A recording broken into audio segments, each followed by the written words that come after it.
Bom dia, nono ano, vamos dar continuidade, mas agora já é outra disciplina, que é literatura.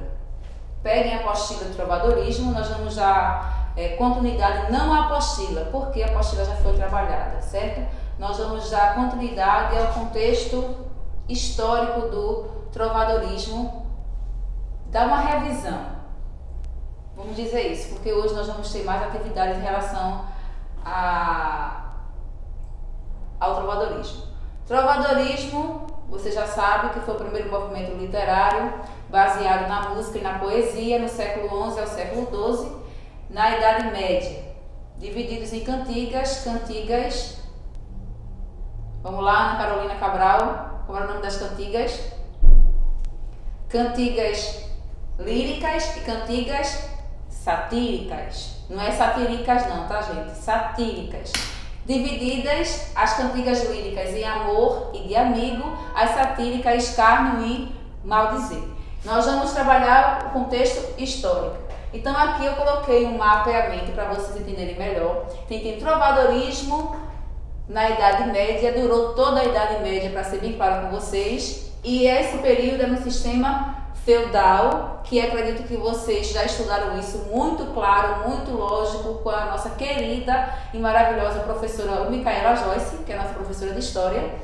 Então, o sistema feudal era que comandava o período, ainda não havia cidades-estados, tá ok? Então, o trovadorismo aconteceu nesse período aqui, ó, desse contexto histórico aqui. Esses são os principais contextos históricos que aconteceu no período do trovadorismo. Então nós temos a Idade Média, que século é esse? E século? Muito bem.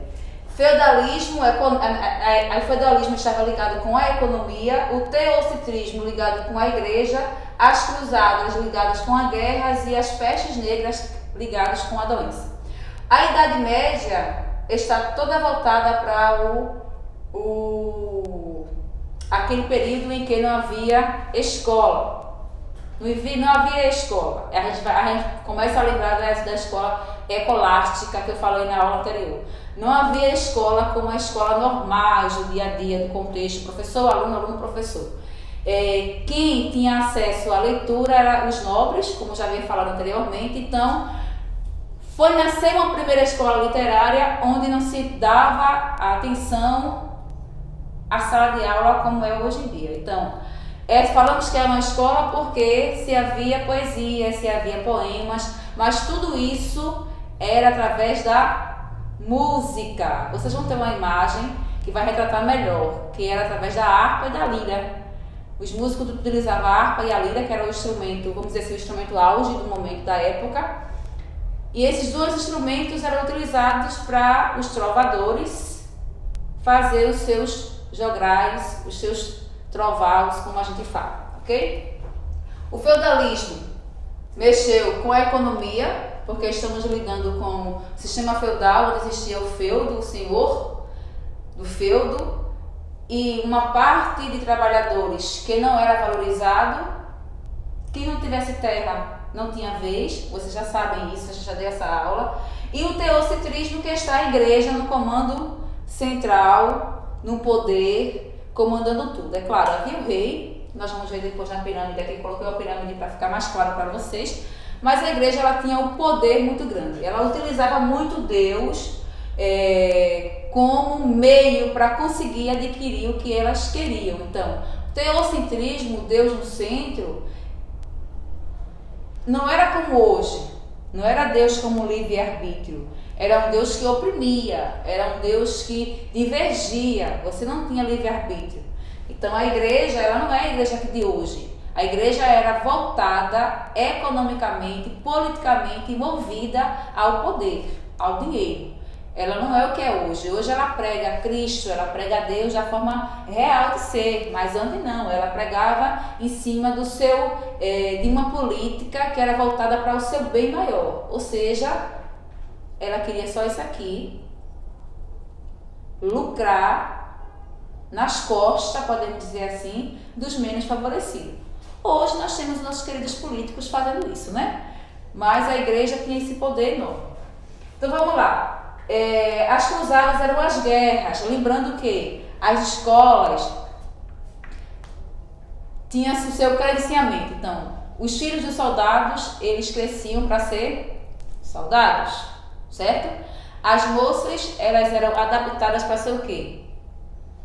Dona de casa. As riquinhas, elas aprendiam a fazer bordado, elas costuras e comida, música, cantar também, tem algumas que aprendiam, mas era sempre voltado para essa questão dessa cultura de casa. Não existia um sistema feminalista como hoje existe. E as cruzadas eram as guerras, tinham muitas guerras nesse período, estamos falando no período medieval, né? Eu até citei eu trouxe até alguns filmes aqui para a gente assistir, para vocês entenderem melhor o que estamos falando sobre a questão das cruzadas, eram as guerras, né? E as pestes negras, que eram as doenças daquela época, que eram as pestes negras. Tinha muitas doenças naquela época e, é claro, as doenças naquela época não eram tratadas como hoje. Estamos falando da Idade Média. Então, se você contrair qualquer peste, por exemplo, você contraísse tuberculose, que não existia ainda o nome tuberculose, então você era escanteado, você era excluso das demais sociedades. E quem tinha a peste, os médicos, eles atendiam os pacientes ficavam isolados em quarto. É mais ou menos tipo o Covid-19 hoje, só que com uma diferença muito maior. O paciente ficava lá para morrer, porque não havia solução, não tinha mais jeito, era só esperar para morrer. Hoje não, né? Hoje com o Covid, com a pandemia, existe isolamento social, mas o paciente está sendo monitorado o tempo todo, tanto com a família quanto com os médicos. Na época não existia salvação. Que pegasse a peste, ficava lá em quarto, isolado para morrer, e era retirado de casa. Ele não ficava em casa, ele era retirado de casa, colocado em outro lugar. No caso dos ricos. E os pobres não, os pobres iam ser realmente, eles pegavam e tiravam da cidade, ia ser colocado num lugar, vamos chamar esse lugar de reserva, e eles ficavam lá para morrer. Era igual quem tinha lepra, funcionava do mesmo jeito. Os leprosos também era do mesmo jeito. Então quem pegava peste ficava excluído de toda a sociedade, de tudo, até dos próprios médicos. Ele dava assistência só de primeira mão, depois eles deixavam para lá, porque para eles não tinha mais solução. E realmente, na época, não havia realmente solução. E se houvesse solução, era a solução de ervas medicinais. Daí que surgiu as bruxas, né? As bruxas surgiu nesse período aqui do trovadorismo, nesse período medieval. Surgiu por quê? Porque elas tinham conhecimento de ervas medicinais. Como tratar a doença através de ervas. E para os médicos, para a ciência, isso era bruxaria. Então, as bruxas de antigamente que a gente conhece, elas não andavam de vassoura, elas não faziam feitiço. As bruxas eram as mulheres que tinham conhecimento de plantas de raiz, que hoje estão valorizadas pela medicina. Então aqui tem a pirâmide que eu fiz para vocês, para ficar melhor como é que funcionava essa questão política econômica, tá? Então, essa política econômica funcionava da seguinte forma: nós tínhamos no topo o Ser Supremo, que a gente vai... Vamos começar de baixo para cima, acho que fica melhor. Embaixo nós tínhamos os soldados, camponeses e servos. Os soldados não eram aqueles soldados chique, poderoso chefão, não, tá? Esses soldados eram soldados de minha boca, vamos dizer assim, cavalaria menor, aqueles soldados que ficavam, que não eram linha de frente da guerra, tá? Esses soldados aqui, não eram os soldados chique, eram os soldados que não ficavam em linha de frente, que não era tão respeitado quanto o a seguir que nós vamos falar aqui. Nós não poderíamos chamar esses soldados de cavalheiros, eles eram apenas soldados, então eles não andavam nos cavalos, eles andavam a pé, eles não poderiam andar a cavalo porque eles não eram cavaleiros, tá? Então eram soldados mais fraquinhos. Camponeses, os camponeses eram aquelas pessoas que trabalhavam com a terra, né? Lembrando que estamos falando do sistema feudal, então havia muita injustiça. ok? E os cegos? Veja que eu coloquei em ordem para vocês terem a ideia melhor. Mesmo estando todos aqui nessa pirâmide de baixo, mas saudáveis estavam um pouquinho acima dos camponeses e os cegos estavam abaixo de todo mundo. Para vocês terem uma ideia melhor, tá? Espero que tenham entendido essa parte. Qualquer coisa, a gente vai tirar as dúvidas pelo WhatsApp.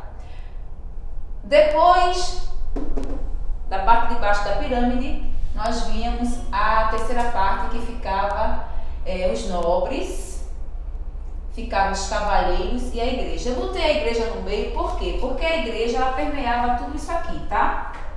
Tudo isso aqui, então eu coloquei a igreja no meio. Aqui, essa igreja aqui, não era os chefões. Aqui ficavam os frades, os padres de igrejas pequenas e os monges. Essas partes aqui não ficavam os cardeais, não ficavam os papas, não ficavam os arcebispos, né? Ficava só os monges, os padres que atendiam a comunidade, aqueles padres que chamamos assim de ajudadores. Eles tinham um contato melhor. Martinho Lutero fazia parte dessa parte aqui, tá? Vocês estudaram isso com a professora Micaela Joyce, Reforma contra a Reforma. Então, Martinho Lutero ficava nessa categoria aqui, ok? Aí vinham os cavalheiros, aí esses sim, eram aqueles que ficavam na linha de frente, usavam, os cavaleiros, já digo, cavalheiros, derivado da palavra menor cavalo. Então, os cavaleiros eram aqueles que estavam em cima do cavalo, eles tinham poder sobre o povo, eles eram respeitados, eram homens de honra, tá? E vinham os nobres, que era aqui nos nobres que estavam os nossos queridos trovadores. Porque para fazer um verso teria que saber ler e escrever. Só quem tinha acesso à leitura era quem era de família nobre. Havia alguns escravos, alguns camponeses que sabiam ler, porque sempre há aquelas pessoas que lutam pela sociedade, luta por uma sociedade inclusiva, que dava aula a alguns escravos. Havia mulheres que sabiam ler também, que sempre tinha aquele que permeavam isso. Mas aqui ficavam os nobres e os trovadores, tá?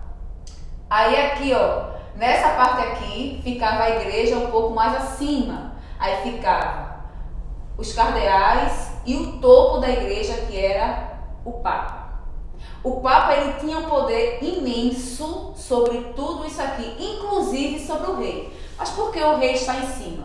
O rei está acima de tudo porque ele era a categoria maior, politicamente falando, tá? É como os dias de hoje. Hoje, politicamente falando, quem é maior? O presidente. Mas o presidente, ele não comanda tudo. Ele não manda nas posições de governadores, eles não mandam nas posições de prefeito. O CTF o STF, aliás, é que tem o poder e o controle sobre tudo. Então, na época, era a mesma coisa. Vamos dizer que o STF seria o Papa, tá? Existia o rei, que era o presidente, mas existia o STF, que comandava toda a questão política. Então, o Papa, ele tinha muito poder sobre o rei. E era uma briga constante de poder entre eles dois. O rei brigava com o Papa brigava com o rei, porque era um jogo político. Nesse momento aqui, a igreja, ela não era voltada, como eu falei anteriormente, à alma humana. Era voltada para o dinheiro. Hoje em dia, graças a Deus, que ela voltou, né? Ela chegou arrasando, mas antes não.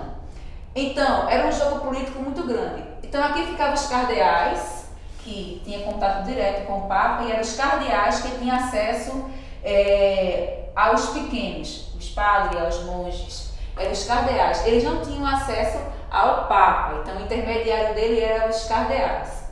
Para ter acesso ao Papa, teria que ter um assunto muito forte, muito concludente, para ter acesso ao Papa. E o rei ficava lá em cima no topo, mas como eu falei anteriormente, havia um direcionamento, tá? Havia um direcionamento, ok, gente? Então, espero que vocês tenham entendido essa questão do contexto histórico aqui do trovadorismo. Vocês têm uma apostila aí, que eu vou citar para vocês alguns... Essa apostila aqui, ó, eu entreguei para todo mundo. Quem não tem vai ter que dar um jeito para tirar a xerox, mas todo mundo tinha, tá? Então, vocês têm essa apostila aí, tudo que eu expliquei na aula presencial, E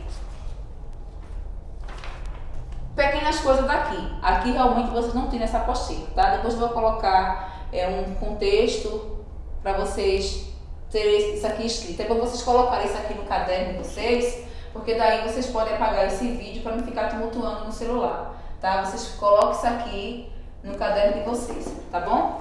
Então, ó, depois eu explico sobre essa apostila. Em cima disso que eu falei para vocês, então aqui eu separei alguns nomes de alguns filmes que vocês possam acessar e assistir em casa, e depois nós vamos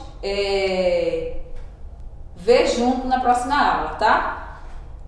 Filme. Tinha outros filmes, tinha uns 5 filmes, mas eu coloquei o que seria o mais fácil, que é A Cruzada e Joana d'Arc, tá bom? Aí vem o Rei Arthur, Os Cavaleiros da Távola Redonda, Robin Hood, muito interessante para vocês também ver, baseia tudo nisso aí, tá? E também tem uma história sobre um mágico de flauta.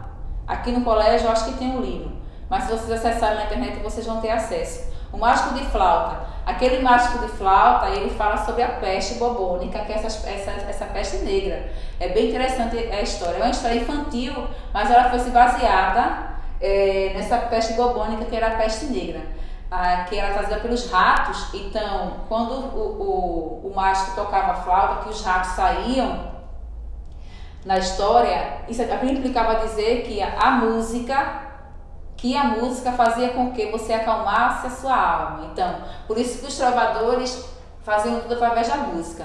Então, aquela história do mágico de flauta, ele traz a ideia que quando você cantava, o mágico tocava a flauta, que os ratos acompanhavam ele, aquele momento estava falando que a música acalmava. Então, trazendo para os trovadores.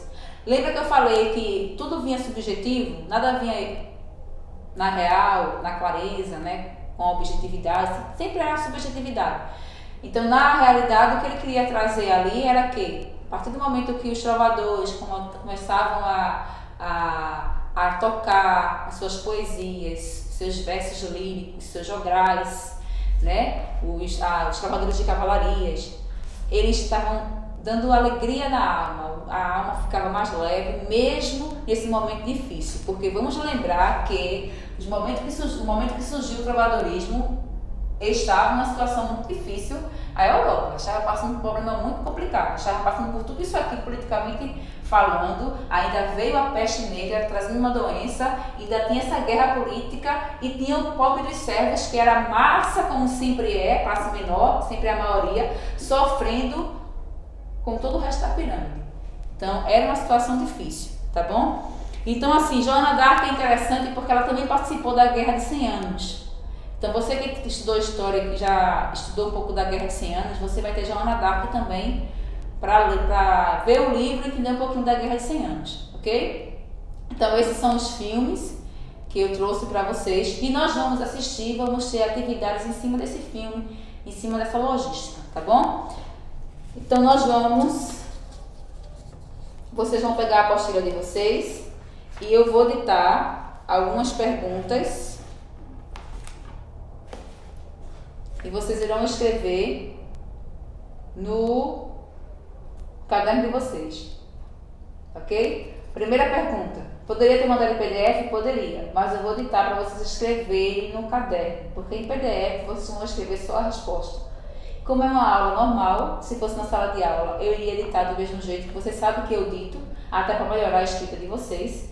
Então, ó, eu vou ditar para vocês a primeira pergunta.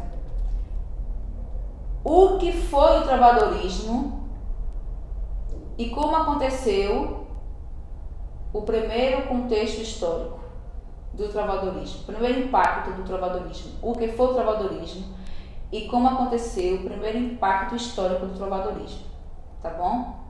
Tem na apostila, essa é a primeira pergunta. A segunda pergunta é: o que foi a cavalaria? Dê exemplos, tem na apostila. A terceira pergunta é: o trovadorismo aconteceu em que período? e quais movimentos políticos estavam ocorrendo naquela época? Essa pergunta vocês vão olhar na pirâmide, tá bom? Próxima pergunta.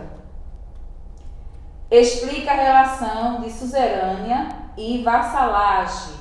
Suzerânia e vassalagem ou suzerania, né? E a vassalagem, tá? Explica a relação das duas. Próxima pergunta. Qual é a característica do trovadorismo? Próxima pergunta. Explique as cantigas do trovadorismo e justifique cada uma delas. Vocês vão explicar e vão justificar dividido, tá? Cada uma delas. O amor era o tema central do trovadorismo? Por quê? Como ocorreu o trovadorismo em Portugal? Explique as razões e as consequências.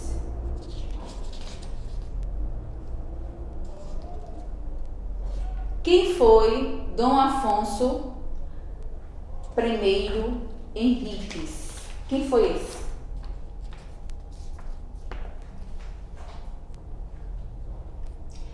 Faça uma explicação